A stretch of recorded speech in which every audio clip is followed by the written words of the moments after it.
अस्सलाम वालेकुम नाज़रीन, AKSN न्यूज़ में ख़बरों ने अपडेट जो सिलसिलो जारी है। सांगड़ खां ख़बर शामिल कंदा हलूं तो तालुको सिंझोरो UC जाफ़र ख़ान लिगारी जे ॻोठनि में बरसात सैलाब मुतासिरनि में नेशनल अल्फला वेलफेयर ट्रस्ट जे ताउन सां ग़रीब मुस्तहक़ ख़ानदाननि में मच्छरदानियूं तक़सीम कयूं वयूं।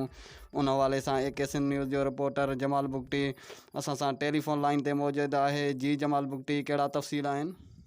जी बिल्कुल, जाफर खान लेगारी जे ॻोठनि बरसात सैलाब मुतासिर में नेशनल अल्फला वेलफेयर ट्रस्ट जे ताउन सां ग़रीब मच्छरदानियूं तक़सीम कयूं वयूं।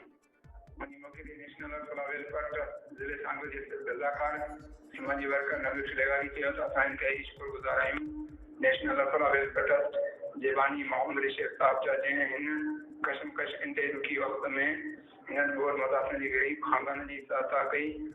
उन लाइ असां दुआ कयूं था अल्लाह पाक हिन खे अञा बि वधीक तौफ़ीक़ ॾे जीअं ही वधीक ग़रीब मुस्तहक़ ख़ानदान जी मदद करे ग़रीबनि जो घर जहिड़ो थियनि। जी जमाल बुगटी, तव्हांजी वॾी महिरबानी, तव्हां असांखे तफ़सील खां आगाह कयो आहे।